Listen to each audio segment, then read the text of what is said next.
everybody. This week on Performance Anxiety, we have Nick Vivid, and I'm your host, Mark. And before we get into the podcast, let me tell you a little bit about Nick.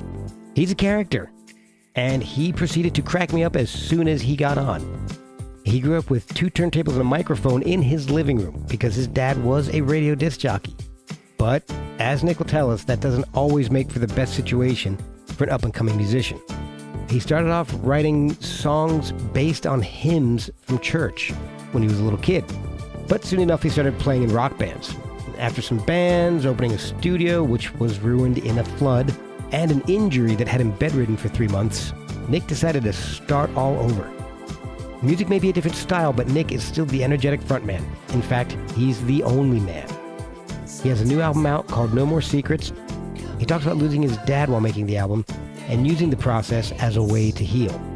And one of the most popular songs on the album was created in a bout of frustration while developing that song.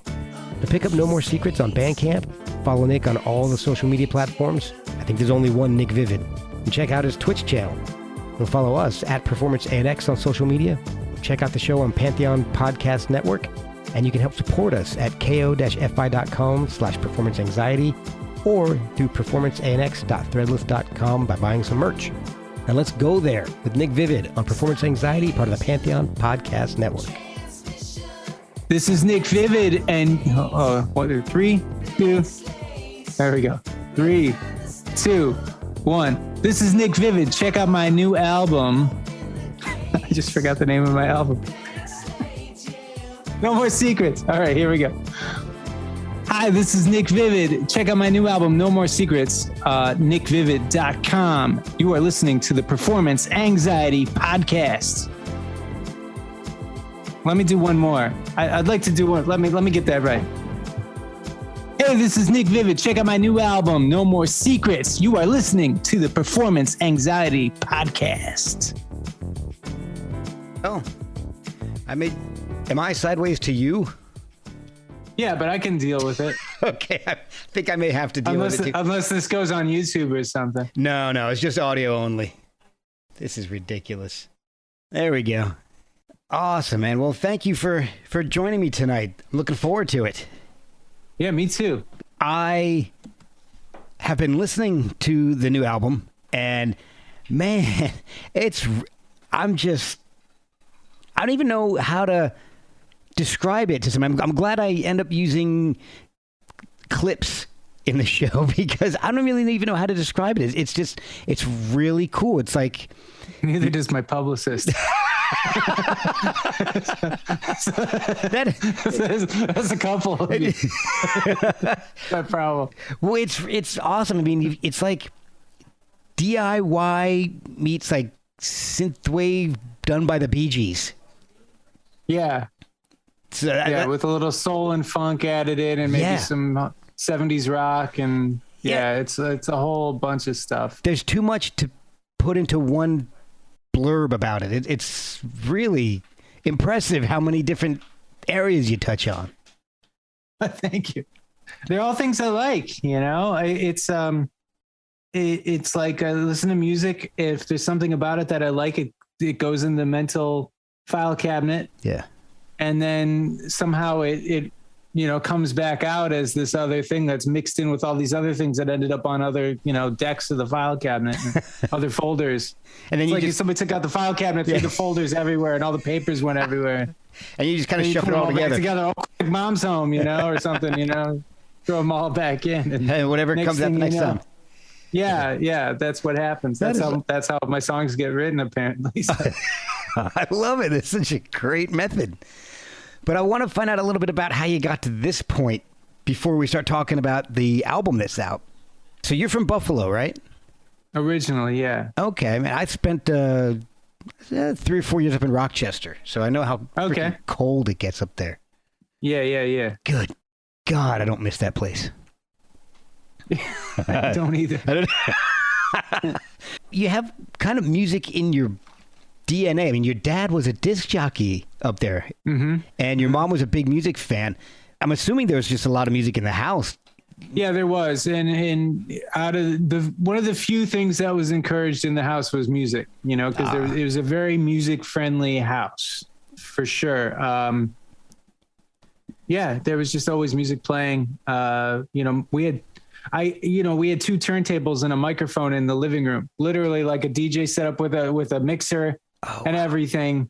And that was like part of the normal living room setup. And so when I was a little kid and I was like 5 or 6 years old, and I'd be sitting there spinning records, going from record A to record B and back. I didn't do scratching or anything like that. Right. I didn't know any really methods, but I was cue up a song, and stuff like that. So I was always kind of like really into the process of music and the mechanics behind music and the production aspect of at least producing on air at that point and kind of being hands-on with it, and being part of it as opposed to just passively listening. That was always kind of a thing growing up. That is awesome. I don't know anybody else who grew up with an A and B set of turntables. I mean, well, I guess that's the benefit of having a DJ for your dad. Yeah. He was always into that. So that kind of, even after he retired from the DJ business, he kept that with him. So what were your influences growing up? Besides what your dad was playing on the radio and what your mom loved, what were you into? Well, I was into hard rock. Kiss was my favorite band when I was a little kid, because I just saw the makeup and the costumes and I said, oh my God, what is that? Yeah. So I just got really into like theatrics and presentation and stage show. And I liked anything that had like good, just made me feel good about myself. When I was a kid, I was picked on a lot and I was kind of nerdy and kind of introverted. And I gravitated towards music that was weird and different and seemed confident in that weirdness. It seemed confident in being strange. It told me there was nothing wrong with me.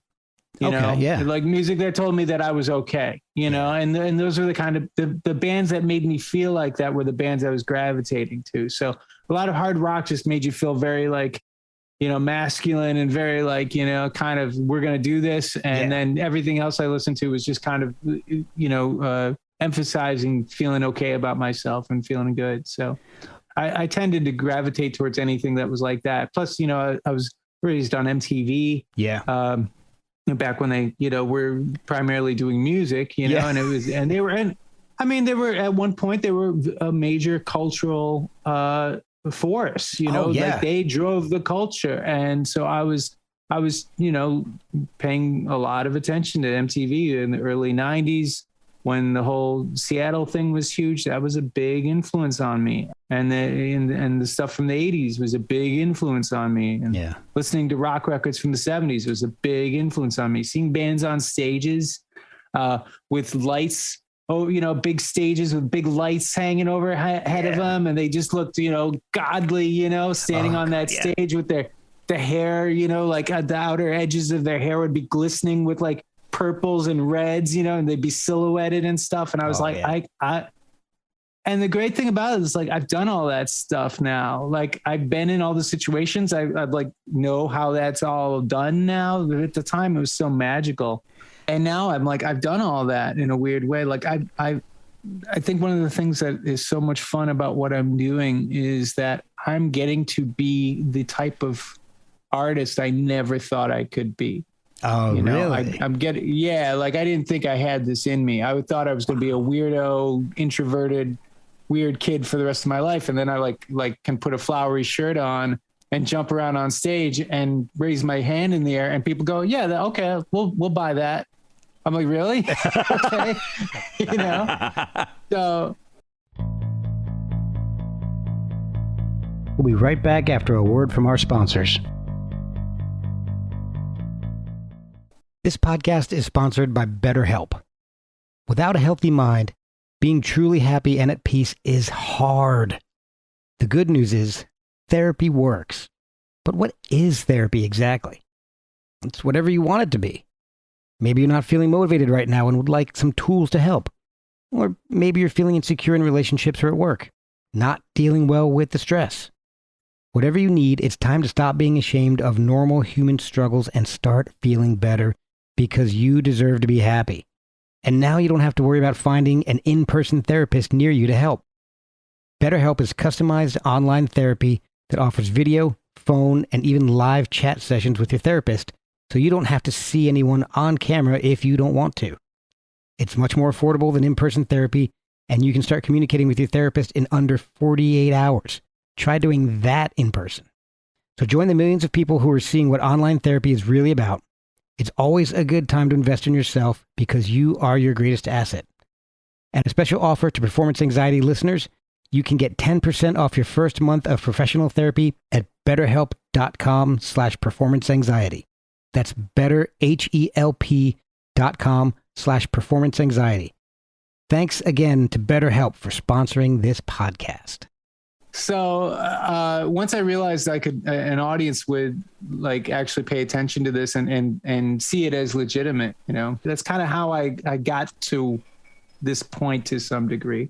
So when did you start playing instruments? How old were you when playing music became more of a drive than just listening? I started writing like from the moment I knew how songs, existed. I didn't know. I was writing songs. My mom would make me go to church every Sunday, and I would be so bored that I'd be sitting there with nothing to do.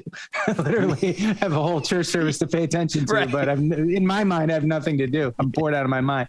So I'm going through the church hymnals and I'm reading the lyrics to all these church songs. And I don't know what they sound like. I can't read music, but I can read the lyrics, and I can see that there's phrasing.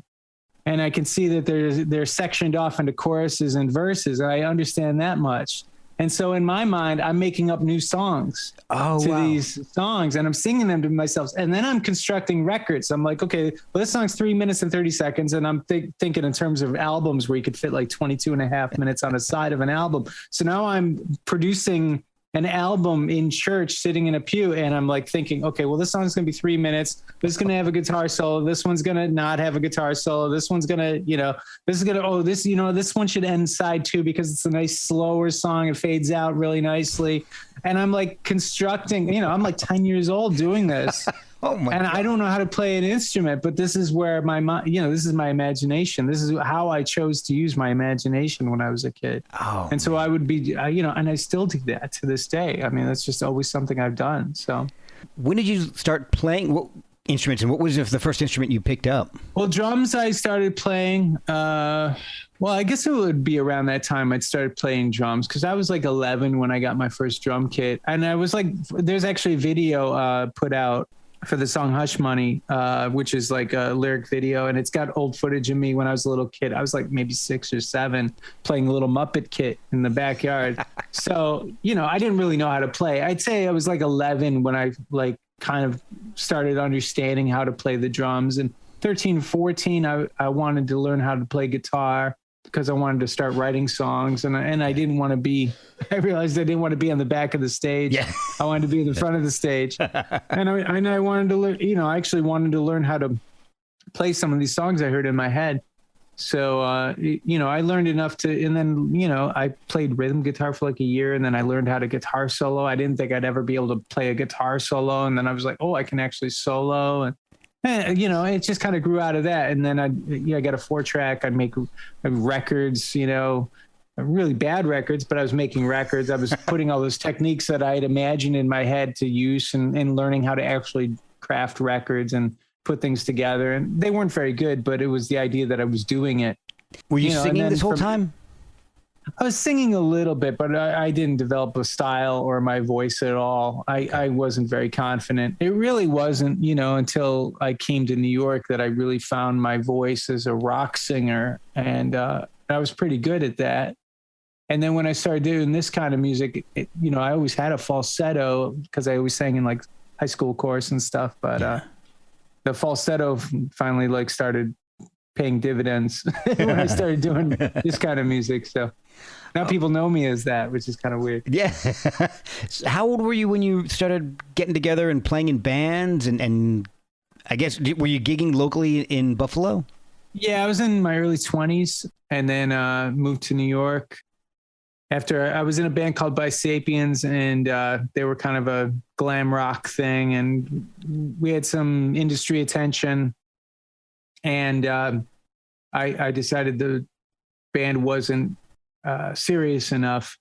Okay. And I quit one day, and then I moved to New York, and I started from scratch. And then I put a band together in New York called Drag Citizen, yes, which was pretty badass band. They're freaking awesome, dude. You know that band? I know. I saw it. I saw some videos on YouTube. There's like a 6-song concert up on YouTube.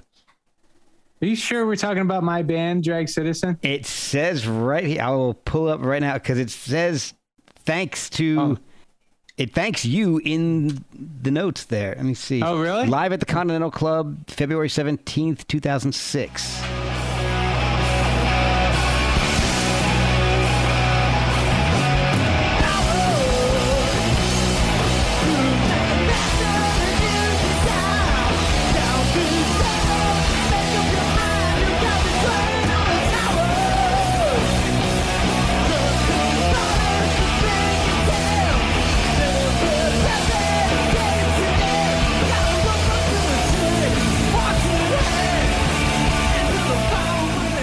That would be the second era of Drag Citizen. Okay.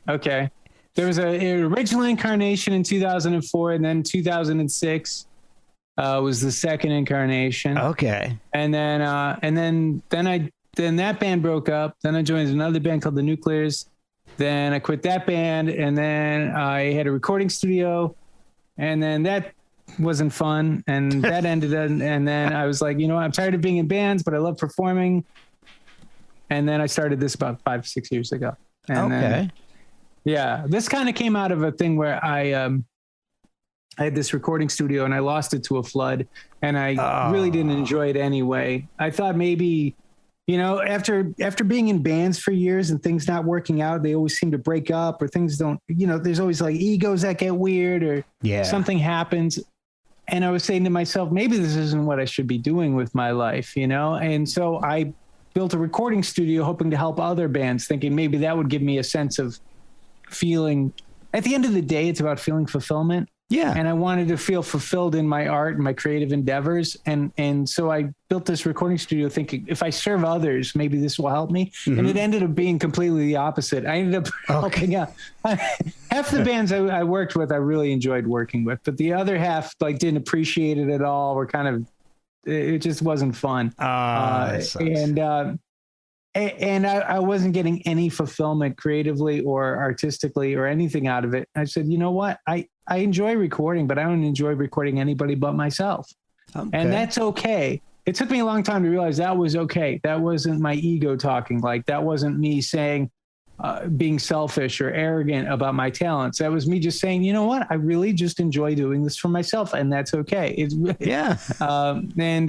So I lost the studio. I injured myself carrying things out of the studio due to all the stress involved with that. I got stuck in bed for 3 months with a strained core. Oh my gosh. I literally really strained my entire core from my chest down to my knees. Whoa. Yeah, and I was like, I couldn't stand up without putting weight on my chest muscles. Oh my! It was really weird, really freaky. I've never even heard of that. Yeah, it was bad. And so I was literally stuck in bed for 3 months. I said, what am I doing with my life? And so I was like, you know what? I want to make music. I want to keep going with this, but I don't want to be in any bands anymore. I see all these hip hop guys. They're playing to backing tracks. They're playing to stadiums with backing tracks. Why can't I do something like that? I've played rock and roll for years, but I've only, am I playing rock and roll because that's what I love, or am I doing it because I think that's the only thing I'm allowed to do anymore? And I realized I wanted to reinvent myself. So I did it with this kind of music, and it's been a blast ever since. This is my 4th record. I probably had more success doing this than anything else I've ever done, just because I'm able to get to the 4th record. Yeah. Every band I've been in, we do an album and we break up. And it was just that over and over and over and over again. And I just got tired of that. And now I'm actually able to see something through to where I think it can go. And you're playing music that you want to play, doing it yourself, making sure it sounds exactly the way you want it to sound. Yeah. Yeah. And I'm loving it. I'm having a blast with it. So it's great. Good things happen when Sorry for that really long answer. No, that's what this whole podcast is about, man. I love long answers. Less I have to talk. All right, cool. The audience likes it too, because they don't want to hear me. Fair enough. So you actually started working with Kiss's original manager, though, right? Was it Bill Aucoin? Yeah. How did you meet up with him? I was a big Kiss fan, as I said earlier, and I was doing these when I was in high school. I was selling bootleg Kiss concerts, and I met Bill at a Kiss convention actually, and I gave him my CD, and he sent me a nice rejection letter because he didn't like the music I was making. and then I put that band together, and we ended up being at this thing in Philly that he was at, this music conference in Philly, and he fell in love with the band, and then when the band kind of fell apart, he's the one who encouraged me to move to New York. Okay. So, and then, he helped out for a few years, but, it was like all sorts of things. It just kind of was like, he couldn't really he helped me so much in my early formative getting to New York thing. Yeah. But the music industry was changing. His ability to kind of help me past a certain point wasn't really there. And without me putting my own band together and getting myself out there and doing it myself, he couldn't really do anything else for me. So that, but we stayed in touch pretty much up until he died. Yeah. Which was like 10 years ago, I think now. Something. And, like that, he was a huge influence on me though. I would have never moved to New York had it not been for him. Wow. And I wouldn't be Nick Vivid if it weren't for him, really. He is really the inspiration to help me see things in myself that I didn't know, I could do. And he was somebody who'd been there and done that and told me I could do it. And that's really what I needed to hear at the time. So your first album came out in 2016, right? So Watch It Fly. Yeah, I was listening to that. That is really good, man. Thank you. For a first solo album, that's Too Much Light is great. I got to tell you, I love Roberta.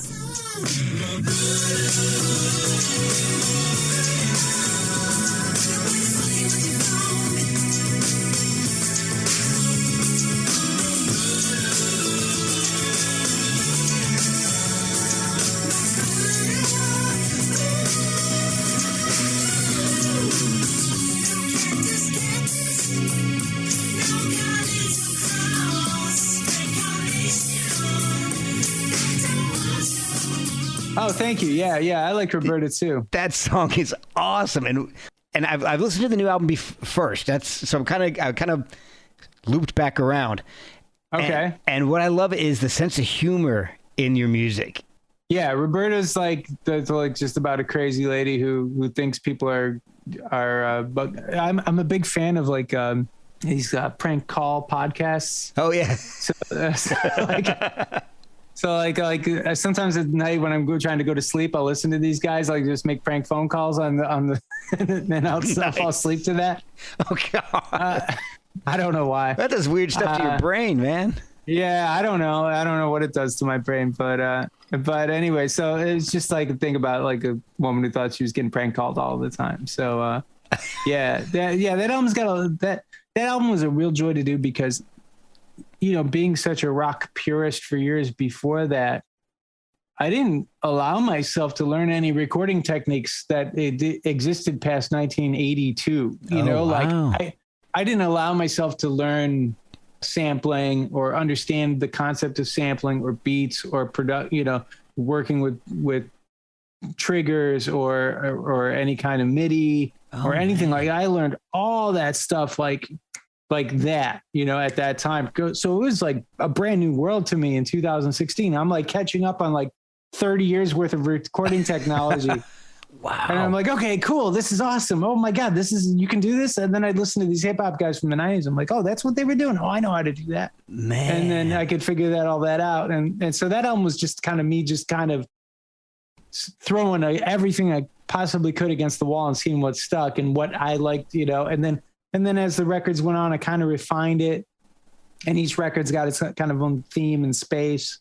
Yeah. That album was fun because it's just unadulterated kind of, it's got that youthful innocence of a band's first album about it that kind of has that kind of charm to it, which I like. There's one album there that you did that just kind of cracked me up, to be honest with you, because it took a second, but Electrowave's radio broadcast. Oh, okay. You just rickrolled everybody on that one, didn't you? Yeah, I did. Song titles. Yeah, I love it. That is awesome. These guys in Italy just asked me if I could. They were doing like this dance electronic house music podcast. And I'm like, I don't really do house music, but I got some things that sound kind of housey. And let me see if I enjoy doing this, So I put that together in like 2 weeks. It was just all like leftovers from Watch It Fly, and then I just finished them up.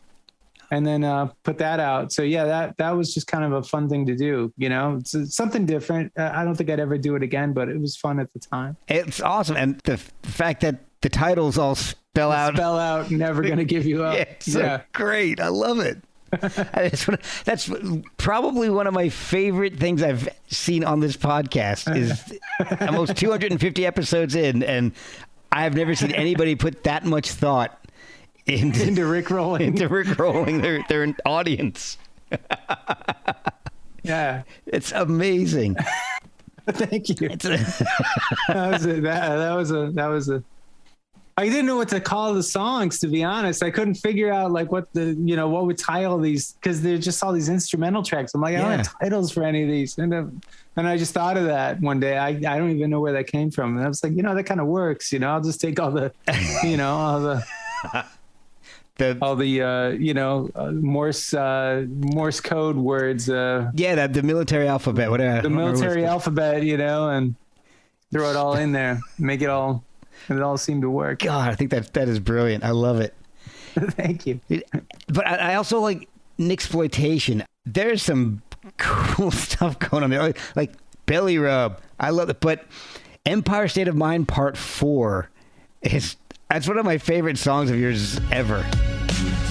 Shoved off a rooftop in Brooklyn,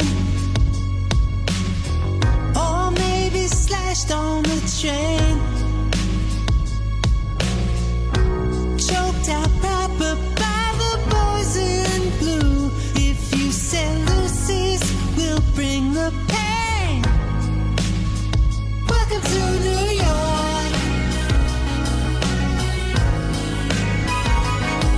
There's a million ways to die. There's a million ways to die. Welcome to New York. Yeah. There's a million ways to die. There's a million ways to die. Welcome to New York. Oh, thank you. I love that song. What happened to parts 1 through 3? Well, obviously Jay-Z did parts 1. Oh, did he? I don't listen to Jay-Z. The song, the Welcome New York, the New York Jay-Z song. Okay. That's Empire State of Mind. And then there's somebody did a part 2, and it looked like maybe there was a part 3 out there, but I couldn't tell. So I was like, just to be on the safe side, I'll make mine part 4. That's just such a cool song. Just to be on the safe side. Hey, your song, you do whatever you want with it, man. Mm-hmm. Slicey is just a cool beat, cool sound.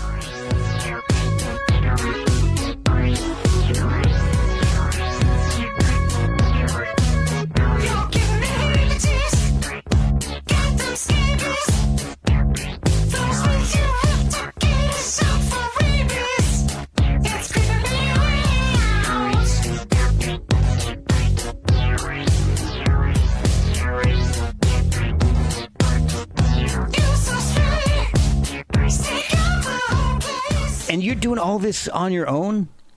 Mm-hmm.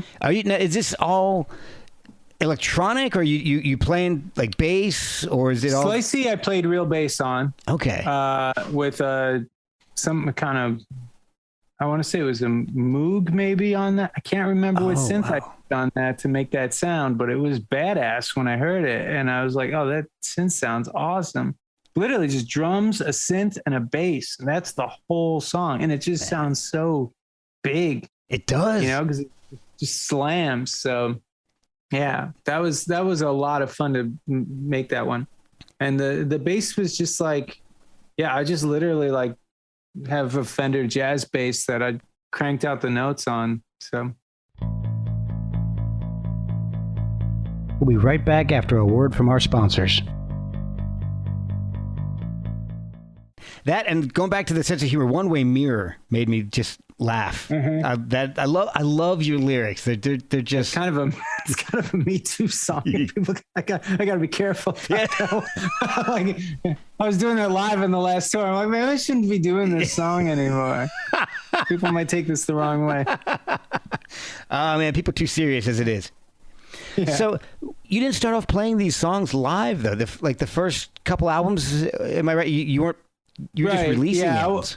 Right. I was just because I didn't think I had enough material that would work in a live environment until I did Blissed Out. And then I thought, well, maybe I got enough live material now. And so then I put a show together and for that record. And I wasn't sure what to expect. I did like MIDI controlled lights and a video screen and MIDI controlled vocal effects. And so the whole show was like just on a laptop and you just hit the button. It's almost like I got the whole show synchronized and ready to go. Man. And I hadn't performed in years, maybe like 6 or 7 years. And so and then I booked this big release party at this club in New York. And I'm like, okay, let's see how this goes. And it actually went so well that I was like, okay, we're booking a tour. That's it. We're going on tour. So that's when I did my first big US tour for this stuff. Which is, again, something I couldn't do for years because I was always in bands that kept breaking up or didn't want to tour or whatever, Yeah. So finally I was able to do a proper tour and it's great, And then after that tour, then I came back and thought I was going to put out another record in 6 months and then and go back out again. Then the pandemic happened and here we are. Yeah, talking to me on a podcast. Yeah. So was there any nerves trying to put a whole show together as basically just a one-man band? Yeah, well, that was the thing. I didn't know if I was like, well, I'll try it. We'll see if it works. And if it doesn't, then I don't ever do it again. Okay. And if it does, then I'm going on the road with it, So I, had like maybe 80 to 100 people came to the release party. Wow. And it was a really good crowd. Everybody was really into it. They were really supportive. They seemed to really enjoy themselves. Apparently I was that was my thing. It was like, can I put on a show that's as entertaining as 4 guys on the stage together? Because it's like, if somebody's going to a concert, they're going to see like 3 or 4 guys on the stage together. And can I make something as one person that's just as entertaining that somebody would want to spend a half hour, 40 minutes looking at? Yeah. And that was my goal. And it seemed to work pretty well. So, the show's structured. It's got ebbs and flows. It's got light and shade and all those little spots where like, all right, this is the song where this happens. This is the song where this happens. There's a real construct to the energy of it. And, and I also thought, having such a static show every night might make it boring for me, but actually it gave me a chance to like, oh, how can I do this better tomorrow? How can I make this better? So every day I was like, when we were doing the tour, I was actually constantly tweaking things in my own performance that made it better every night. And by the end of the tour, I felt like I was really nailing it. And then I put a new show together for the new record and just did a release party for that one. That went really well. And now I'm just kind of waiting to see when I can tour again. So, that's the big thing. Did deciding to play some of this live change how you wrote music from Blissed Out on? Or No, just because I know now that I've got enough live material for a set, and if I throw in 1 or 2 songs from the new record, that'll be fine. Okay. Like I can just keep making records now, and I don't have to worry about that so much. So, which I didn't even really worry about it before. I just kind of waited until I had enough material to make it work. Okay. So is it difficult to take a song where maybe you're actually playing instruments like the bass and get it so where you can actually do everything just by yourself, or is it just a lot of sampling into the... Well, it's literally the live is just me dancing with a microphone, and everything's on backing tracks. So, okay. Even some of the background vocals are on backing tracks. Okay. So live I'm not playing any instruments. I'm just dancing like a fool with a microphone. Fronting it like I got a band behind me.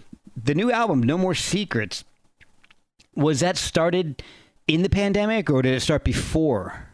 Just before. It was the plan. Like I literally after the tour, we got a new apartment in Queens, and I built a recording studio in the living room. And I said, okay, I'm going to make a record here, and then we'll go back out on tour. Yeah. And then I started making the record, and like a month later, the pandemic hit. So it was like February of 2020 when I started Wow. you know, intentionally recording to try to figure out, you know, try to make another record. So. Oh my God. Did it have an effect on the songs you were writing? Oh yeah. Totally. Because I mean, the biggest thing was I was planning on morning, noon, and night working on a record until I had something done, which was no matter what, it was going to be done in like the next 3 months. You know, that was the idea. Okay. And just to be on the time crunch of getting back on the road in September, I was like, okay, finish the album in June, have it out by September. And then the pandemic hit, and I was like, well, now I got all the time in the world. I might as well just sit here. And so the whole opposite approach, where I tend to give myself tough deadlines so that I can stay on top of things and make sure that they get done. But yeah, that record kind of forced me to take an approach I normally don't, which is let things happen at their own pace. And that kind of, you know, I think that benefited the record in a lot of ways, because I was able to take songs that were good and I think make them much better, if not great. I was able to help see things through a lot further than I did before. Which was kind of neat. So, yeah, I can definitely hear. It feels like this album. There's. I didn't even really know how to describe it. This is my favorite album of your solo work. Okay, thank you. It definitely it feels like a step forward. Mm-hmm. And yeah, well, yeah, like for me, Blissed Out was my first album that really felt like me. Okay. And then that one felt like me, like figuring it out and going, okay, here's my voice, you know?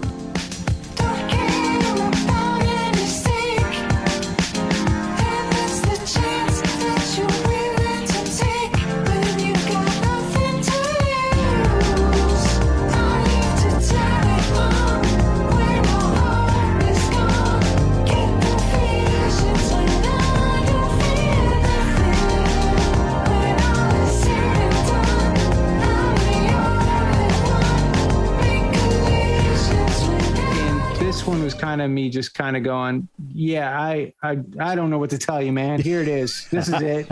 You know, no more secrets. I don't care anymore. You know, it was just kind of like, I got no reason to be pretentious about anything. So I might as well just kind of tell you where I'm at. Yeah. You know, and that's kind of what I think is going to make the album stand out from the rest of my catalog is it's kind of just a heart on the sleeve kind of thing. Well, yeah. I mean, you lost your parents not too long ago before doing this, right? Both my parents died after Blissed Out. My mom died like a month after Blissed Out came out. And then my dad died right as I was starting to mix No More Secrets. Oh, man, I'm so sorry. No, it's all right. But my dad and I weren't talking since my mom died. So we were kind of estranged anyway. Oh. So it was kind of like, so there's a lot of songs about my weird relationship with him on the record. And then after he died, I had to mix these songs. Yeah. And so that was a little weird. Yeah. So the energy was really strange around the whole thing, you know, and then throwing the pandemic on top of it. And there was just like a lot of like weird energy on the record in terms of like bearing my soul in a way that it was just like, yeah, it was just really odd. But I'm glad I made it. And I'm glad I don't need to make that record now, you know, because I did it, you know. So that's the great thing about art is you get the opportunity to bare your soul and to share your truth with people. And once you get to do that, you don't have to do that anymore. Now you can share other things with people. That's true. So I kind of released all that family stuff from childhood. It all came back, you know, with everything. And so like, that was the time for healing all that, you know. This record was really a way for me, and the pandemic just gave me all this opportunity to sit with myself and look at my life again, you know? And so I put all that into the record, and now I'm like, okay, cool. I made that record. I'm glad I made it. And that's that story. You know? So what did your parents think about you wanting to become a musician? Your dad was on the DJ side of things, playing people's records. Did they encourage you or discourage you or indifferent? My mom was totally encouraging. She loved it. She'd always come to my gigs, and awesome. My dad was more of a financially supportive. Oh, he wants to play music. Okay, I'll let him. And but he wasn't. He was very like not. He wasn't there. Yeah. He wasn't. I don't know if he ever really listened to any of my music other than to critique it from a DJ's point of view. There was a time when I worked really hard on this one record when I was a teenager. And yeah, maybe it wasn't very good, but instead of him going, "Oh, wow, I'm really proud of you, son," he just said, "Listen, no radio station's going to want to play this album because of this, this, and this." Oh. And I was like, what? I'm like 16, my own father's just telling me like, I'm never going to make it making music though, like that. And I'm like, no, that's not really what you want to hear from your parents. So yeah, that kind of stuff, is kind of hard, Oh my God. Listen, I listened to your record and I've got a few critiques for you. No radio station is going to listen to shit. Oh, God. Nobody's going to play it. Like fuck you, dude. Who wants to hear that? Yeah, when you give your dad a piece of art that you worked on, the last thing you want to do is like, I've got a few critiques for you. That's the last. That's the last thing you're expecting. Yeah, that was not what I expected at all in those. So because of those types of experiences with him, and it's typical for a lot of kids who have that kind of relationship with their parents, they tend to withdraw from them and just not share with them what they're doing. So, that's very true. So I really just kind of stopped playing my music for him. And but my mom was always there, my mom was always into it and she loved it and she encouraged it. So yeah, but that was kind of how it was with them. So, and my dad, being into the soul and funk stuff that he was into, he played it around the house, but I didn't appreciate it till much later because I associated it with him. And so I kind of dismissive about it when I was younger. But as I got older, I tended to appreciate it. I go, oh, I remember that because my dad used to play that. And I remember that, that kind of thing. So those things ended up becoming an influence on me, but only in spite of him, not because of him. Oh, wow. Yeah. Well, I have a few favorites. I mean, I love the album as a whole. I think it's great. But I do have a couple favorites on, I love Trainers. I think that's a great song. Thank you. I Want to Rain Again, which definitely sounds like you're kind of tired of the pandemic. Yeah. I think my favorite, though, is The Sky is Falling.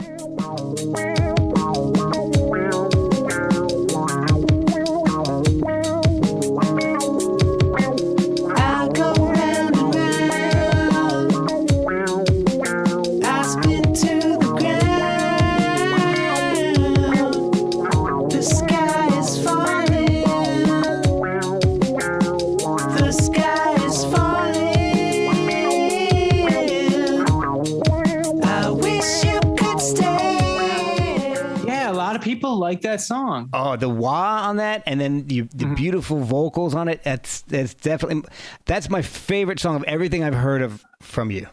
It's so weird because I just assumed that song would be the one that people would least likely get into. Really? And yet it seems to and it was the last one that came together for the record. I started a song called The Sky is Falling like 4 times. And every one of them I just couldn't get anywhere with. And one day I just got really frustrated. And I took elements of like 3 of the different versions and just put them all together. And those are the 3 different sections of the song are like 3 different Sky is Falling songs with the same vocal over top. Oh, wow. And it just kind of became this thing that I finally just in kind of this kind of frustration got together. And I said, oh, this is really cool and this is really different, but it didn't seem commercial enough. Like everything else felt really commercial to me. Yeah. That song didn't feel very commercial. And I was like, well, it's more of like a deep track kind of thing, but like people love it, which is kind of like, again, here's like, you were wrong, Dad. People like the weird stuff. Oh yeah. I love the weird stuff. So yeah. So I appreciate that. Cause people liking that really kind of makes me want to make more music like that. I'd love to hear more like it. It really makes me want to kind of push those limits because that song was really me kind of going somewhere else and pushing a song past where I thought it could go. And and then hearing the feedback, I go, I should really do more of that on the next record and just really push things even further next time, because that seems to be I don't think I've been giving the audience enough credit. Oh, okay. I don't think I've been giving the audience enough credit. And so I'm like, okay, if people want to go there, I can go there. Let's go there. Let's do it. 'Cause I love it. Yeah. So I'm excited about pushing the limits on the next record even further. So it kind of reminds me of one of my favorite artists. Like you said, like you grew up listening and were influenced by grunge era bands and all. And one of my favorite artists is from that era, Sean Smith. And okay. I love Sean Smith, stuff he did with Satchel, Brad, Pigeonhead, amazing stuff. And your music reminds me so much of him. And that song specifically just makes me think of him. And he was, I don't think I've ever told anybody this but my wife. When I started this podcast, and I was reaching out to a whole bunch of people, and I used to follow people on social media, Facebook particularly, because several years ago. And I would reach out to these guys whose music I loved, who weren't maybe really active, just to see if they were still putting out music. And luckily enough, a lot of them would accept the friend request. And Sean Smith was one of them. And so every once in a while, I'd send a little message that, hey, like the new track, this is great. And some would respond, some wouldn't. And he was always pretty good about responding. And when I first started doing this podcast, I reached out to him and I said, hey, I'm starting this podcast and I would love to have you on. I love your music. I've loved everything you've done. First heard you in Brad, love Satchel, Pigeonhead, your solo stuff. I want to talk about all of it. And he got back to me and said, let me think about it. Okay. A couple of weeks go by and I said, hey, you ever think about it? And he says, okay, yeah, let's go ahead and let's do it. I said, all right, well, we'll set up a date and figure out how to connect, and we'll get it done. So he sent me a demo track. This is all through like Facebook Messenger. So he sent me a demo track, and then literally, I think the next day he died. Oh wow! We set up a date for like 2 weeks away, and he passed away. I think it was he sent me a instant message, had a song on it, and then it couldn't have been more than 2 days after that he passed away. And I was like, this show is cursed already. But I was gonna say, I gotta go. But so that's one reason why I think your music is connecting with me a lot, is because it reminds me of him. And I actually, was able to talk with him a couple times, and he was going to do this show, and it, unfortunately, it never happened. Oh, I'm sorry to hear that. Yeah, I'm not super familiar. You said with Brad, he was. Is that the first record? Well, all of them. He was in Brad with. Brad was Sean Smith, Stone Gossard from Pearl Jam. Right. What was the first song in the first record called? There was Nadine, but that wasn't the first song. No, the first song, because the first album was called Shame, because the band was going to be called Shame. Yes. There was a band that owned the name Shame, and so the name of the singer of that band, Shame, was the name Brad.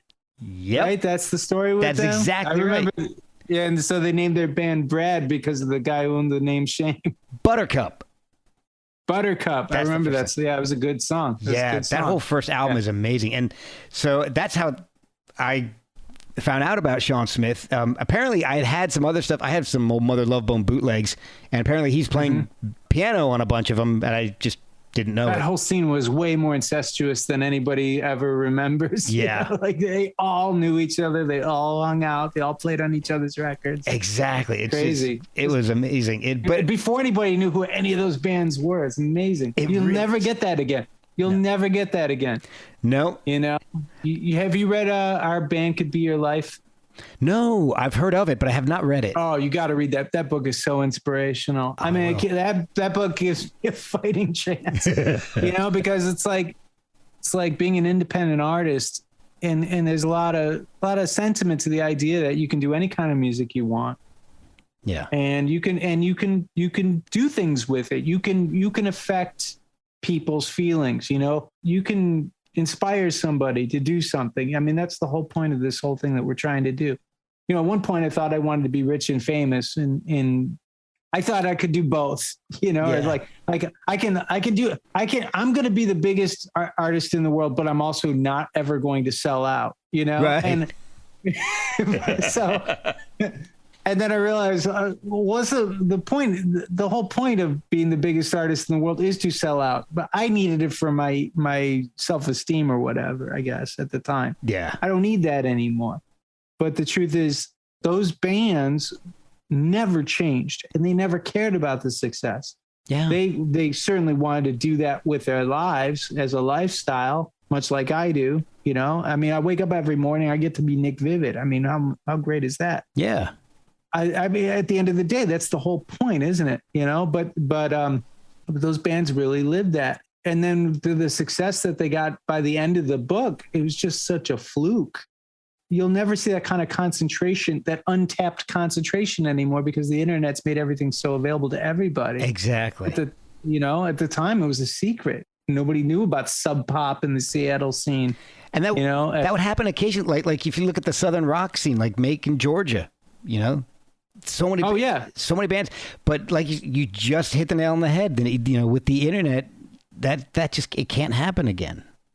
Yeah, I don't see how. I mean, it would be great. Like even in New York, just as a scene in New York, I mean, it's going to be interesting post-pandemic because there's no scenes. Like just nothing exists. There's no concentration of bands pushing each other and influencing each other. I mean, the best I'm doing right now is going on Twitch, looking to see what other artists are doing on Twitch or YouTube. Wow. And going, oh, what are they up to? What are they up to? I gotta outdo them. You know? Yeah. There's no like, we used to be in bands and we go to clubs and be like, oh, those guys are doing that, huh? Oh, we'll show them tonight.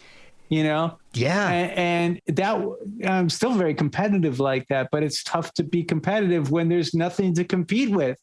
You know, yeah. And there's no outlet for that competition. There's no place for that to exist. It'll be interesting to see if people come out of the pandemic and there's all this crop of new bands. There will be a crop of new bands. They'll all have just learned their instruments, and it'll be enough for them just to get out on stage and play because they haven't done it before. Yeah.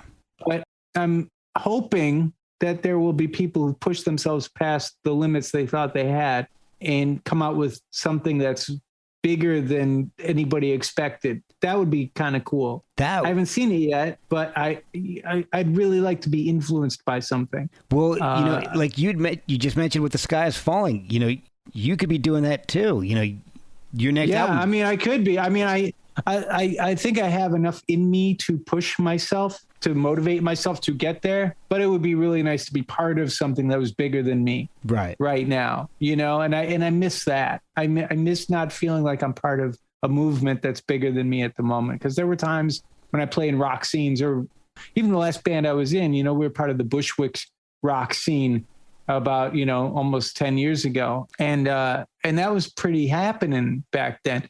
And it was exciting. You know, you feel that energy, you know, it's like, oh, there's a movement happening. There's something. I love being part of that stuff. Yeah. And I've been part of it a couple of times. I'm not part of that right now. And it feels, but I think it has a lot to do with the pandemic. But I'd like to be part of something bigger than myself again. I just don't, maybe it's online or something. I don't know. Well, I guess we'll see. How open are venues right now in New York? Because I live in Virginia and things are open. I mean, they're relatively open. I mean, bands are playing shows and stuff, but like even at my release party, it was probably half the amount of people who I was planning on showing up, you know, because people are buying tickets to shows and then half of them don't go. You know, the day of, they get cold feet, you know, and just like, no, I'm not going to go. I'm scared. That fear in the air is just there. And I don't think you can escape that, no matter how carefree the audience or the artist is. I mean, we just had a big pandemic problem. What was that band? They just did like, they had like a residency at Brooklyn Steel. Name escapes me, for some LCD Sound System. Oh, okay. They were doing a huge residency, and then somebody in the audience got COVID. Then the band got COVID, and then they ended up canceling it, and it was just a mess. You know, halfway through the residency, then they give half their audience COVID, and they cancel it anyway. I don't want to be part of something like that. That just sounds too awkward and too unpleasant. And I mean, my release party, it was right at a time, it was in early November when the numbers were really low. Yeah. But I was even nervous leading up to it, going, I don't know if I should be doing this. Wow. And I don't know. It just isn't, if it's not fun and it's not, I don't want to put my audience through something like that where they're kind of on pins and needles to try to enjoy a rock show. Yeah.